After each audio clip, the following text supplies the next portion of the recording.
Hello everyone, welcome in this video.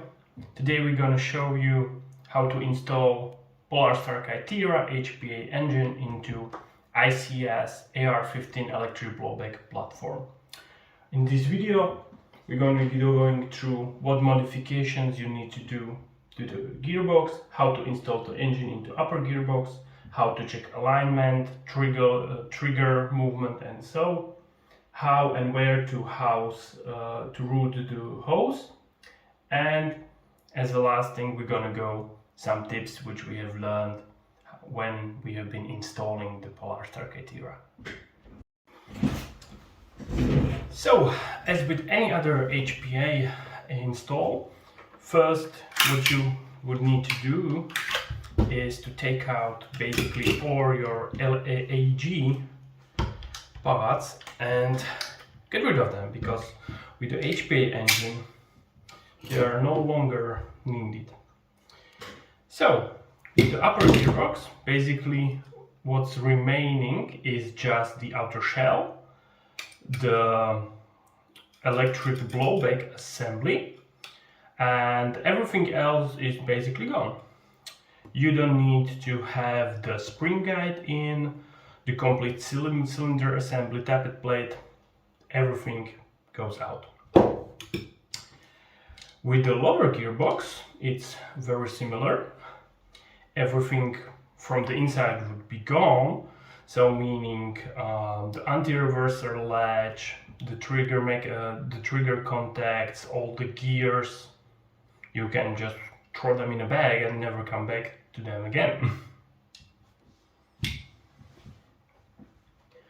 With the upper gearbox and also with the lower gearbox, you need to do a certain modifications in order to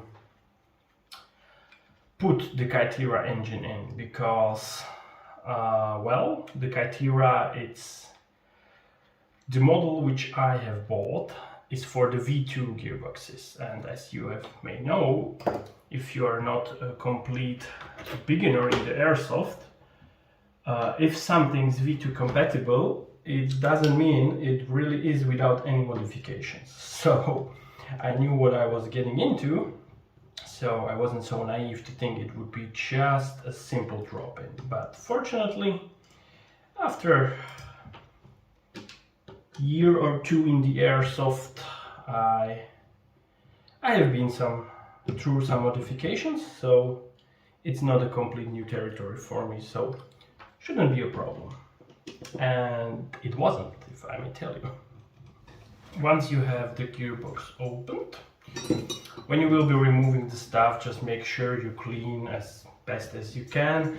It's not, I would say, a must-have, but it's always nice to have a nice working environment.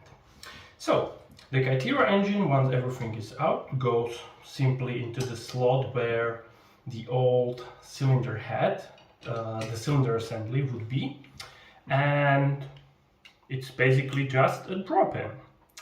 If there wouldn't be a couple of things. The first thing which you might have noticed when you will install this in the ICS body is that now, if you would look, it's almost completely flush. That wasn't the case initially. And also, when you have the engine like this, it has a little bit of movement, which is a good thing and also a bad thing, depending on how you will handle it. So, in order to address the issue with the gearbox not closing shut, I have basically filed a little bit from the cylinder head posts. You need to file, or else I did file from the top, and also a little bit from the side.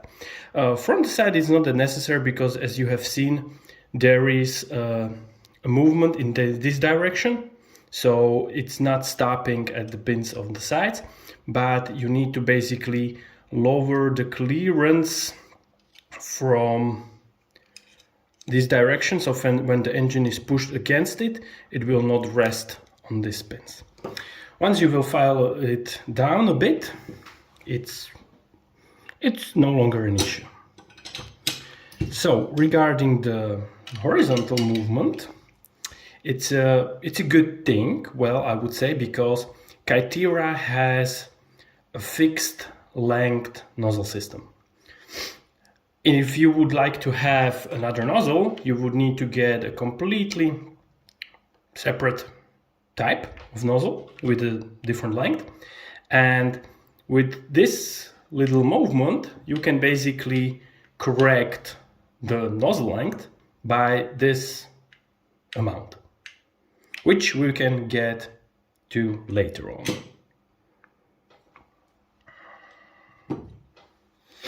So with the upper gearbox handled, we can have a look at the lower gearbox basically.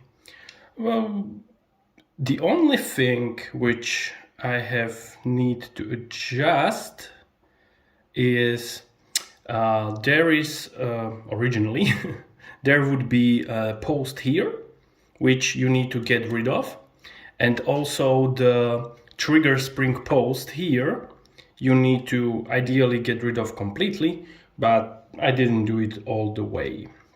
And that is because the way how ICS gearbox works is you need to basically slot it into the upper. Oh, sorry. Slot it into the upper. But, okay, let's do it without the stupid hose. So when you slot it into the upper, you just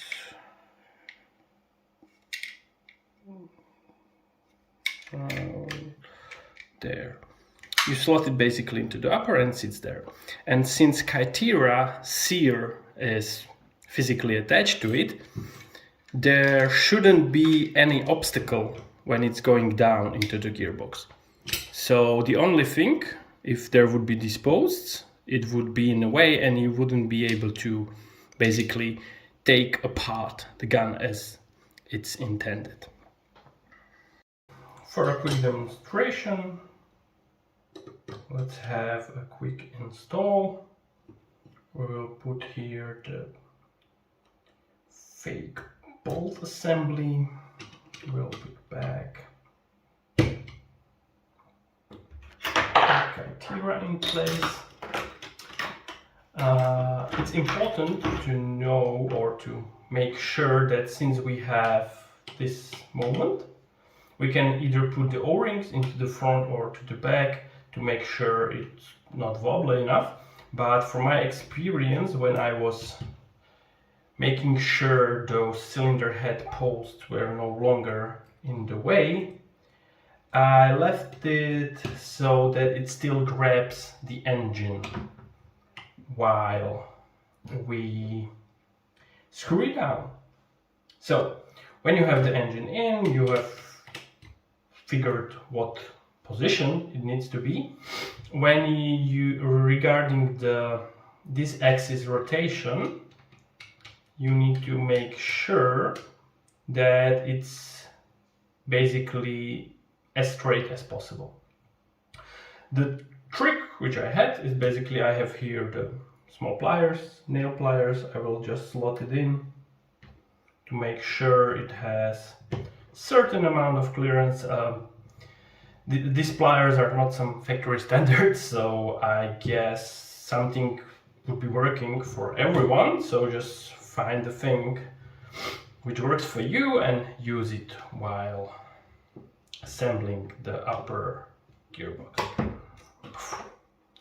And it's in. As you can see, there's no longer any movement because when I have tightened this up, the cylinder head posts are basically clamping on the Kythera engine and it prevents any movement. Here you can see basically operation of the Kythera. When I cock it, it releases, everything seems normal. So, once you will decide from which side you're gonna route your hose or the IGL, you can either route it right backwards or down to the pistol grip. So I would go with the pistol grip root. So I'm just quickly push it gently down. There's no pressure, so we need to feel it. And then it just comes nicely. So let's look at your place, make sure you have enough clearance with the trigger. And come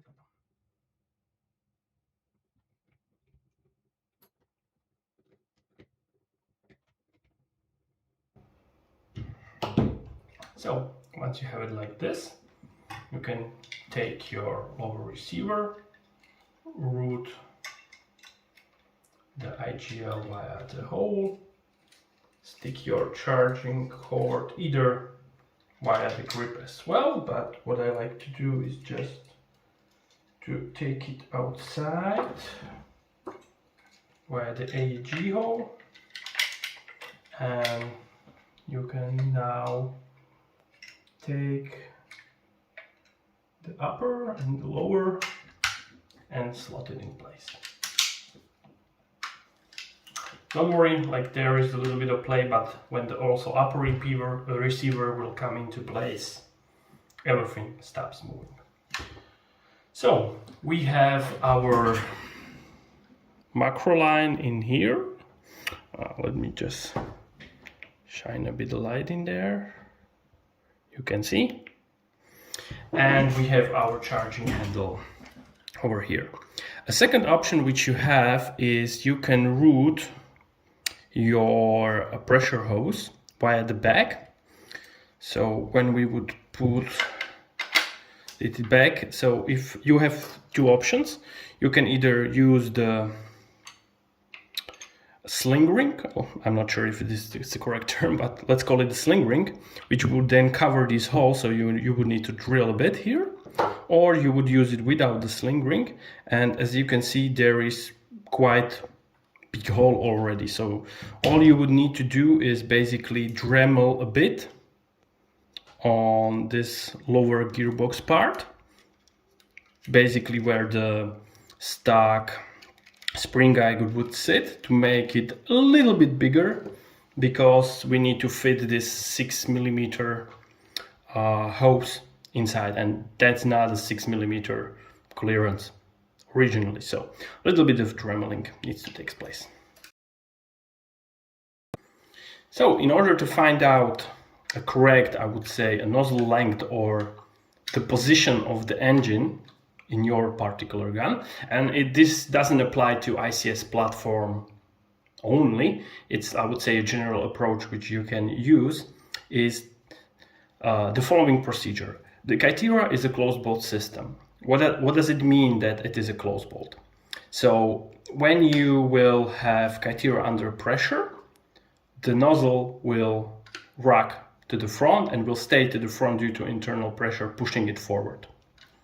When you will pull the trigger, the air will shoot out from the nozzle. The nozzle would retract due to opposing force inside the Kythera engine. The BB would go in to the chamber. The pressure from the HPA tank goes again once inside the Kythera, and it pushes on the nozzle itself and loads the BB into the hop-up chamber, into the hop-up itself. So every time you fire, the cycle goes like actual fire, reload, and it's ready to fire again. Being a closed bolt system, you have a very easy way how to check how well your nozzle seals with your barrel. And it's the following. We can pop the engine out. And we can just take the upper gearbox, slide it into the upper, and Kythera being the open engine, open bolt system, we can also like put the pin in so we have the correct position. Now if we would shine the light inside the BB feeding tube of the hop-up, you can see there's nothing. So that means we have a good seal. If I will just illustrate, so if we would have a nozzle too short, sorry, charging handle, so I will just push manually a nozzle just a bit. No, it wasn't a bit, but it was quite a lot. But if the nozzle would be too short, you can see we have a lot of light in the barrel. So when you do the install yourself, you need to check for two things. One is the nozzle length. So when you would prime the system with the pressure from the HPA tank, the nozzle shoots forward all the way it can. You can check via this way how well it seals with your backing. If there's no light, you're good to go. So the beginning I showed you that we had a slight possible movement in this or that direction. That is a good thing because we can basically adjust how deep the nozzle would go into the hop-up.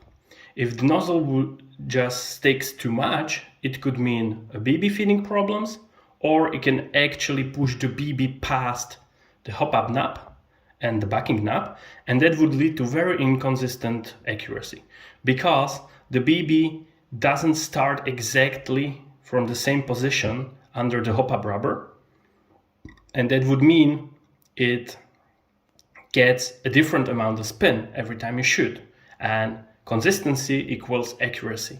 And since we're not consistent with that, you cannot expect accuracy at all.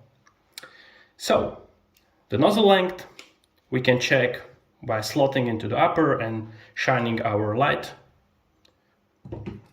And for the nozzle alignment, we can check that as well with this method. So I will just slightly, I have pushed the nozzle backwards. So we shine the light in, and it's really tough to see, but there you can see like my hop-up knob and basically like a halo behind it. So this halo is a light going inside around the nozzle. So if this halo is not centered, or it looks weird, or any other irregular format or shape, that means you have some issue with your alignment and you need to work on that.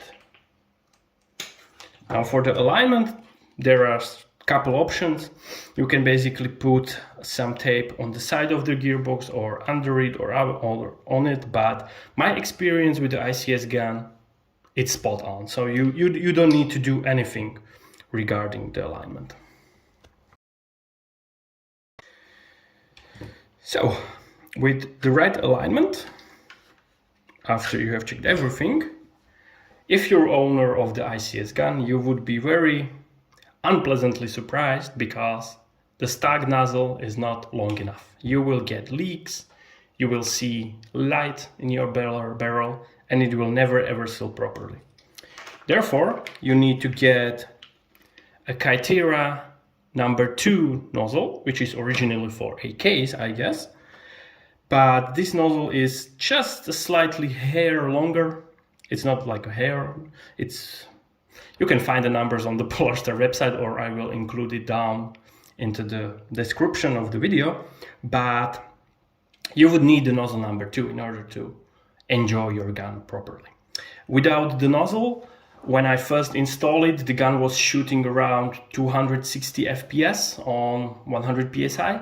After I went with the nozzle #2 and I checked the seal with the method I have recently showed you, the FPS went from 260 to 360 at the same PSI level. So you can clearly see that the method of checking is working and you can get a good amount of seal and power out of a gun when you have the correct nozzle in it.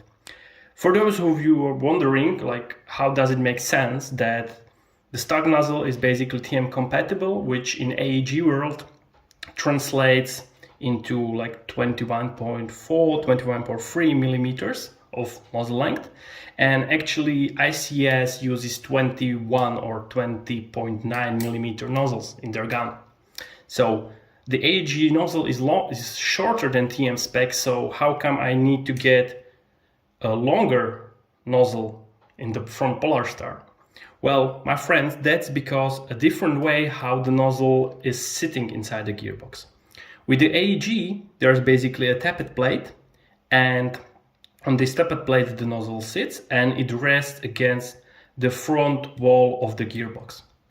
However, with the ICS gearboxes, the engine doesn't sit fully at the wall of the gearbox. There is a slight gap, and this slight gap is enough to make it that you need a longer nozzle than TM standard. So I couldn't wrap my mind around it when I first found about it, but well, that's just the way it is. You have two options: either get nozzle number 2, or you would need to Dremel inside the gearbox, which I wouldn't really recommend, because unless you are very good with Dremel and you can do it evenly, there's a really big chance you will screw it up. So just get nozzle number 2 if you want to rock Kythera in ICS AR15 EBB platform. So, a couple of my final thoughts. It wasn't the easiest installation. Well, it was my first installation of HPA, but it wasn't definitely dull. I had fun with it. And in the end, after some bit of modifications and improvising and a little bit of thoughts over, oh, this should not be here, by the way, it should come here, but well, you can rock it like this, but I doubt you will charge it. Anyway, it was fun. It's doable. It works great. You can check the gameplay in the link below. And yeah, I would recommend it for any ICS platform owner. It's a nice way to start an HPA game, and it's fun. So good luck with installing yours. I hope these tips will come in handy, and hopefully one day let's see each other on the field. Ciao. So for the second option, how to route the hose, you would need to do a bit of cutting. I would like to apologize for my not so pristine work, but well, it is what it is. I'm not a machinist. So what you can do here is now take your IGO and the charging cord, slot it in the desired gaps,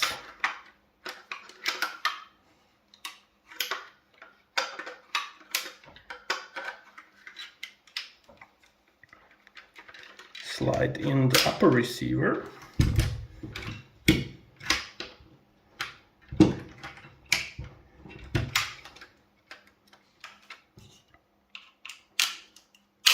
and you're ready to go.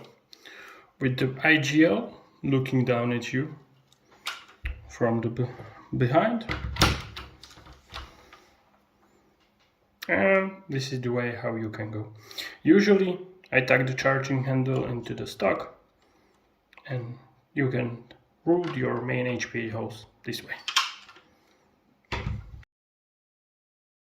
Yeah, so some tips for the trigger itself. I'm using the Max adjustable trigger, which have basically two screws which you can adjust. One is to reduce the amount a pre-travel which you need to do, and the second is to reduce the amount of post-travel after you have engaged. So just to demonstrate, I will cock the Kythera, go to semi, and you can see like there's a physical wall of the sear, and if I would just move it a bit, now it fired.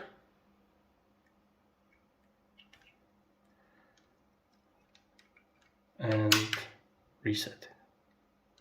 Fired, reset it. Fired, reset it. The reset we don't get because, well, we're not under pressure. So the Max trigger, or basically I would say any adjustable trigger, it's nice to have. You can do all the adjustments with the sear of the Kythera, but well, having the screws outside, it's just like another another level in which you can tune your engine.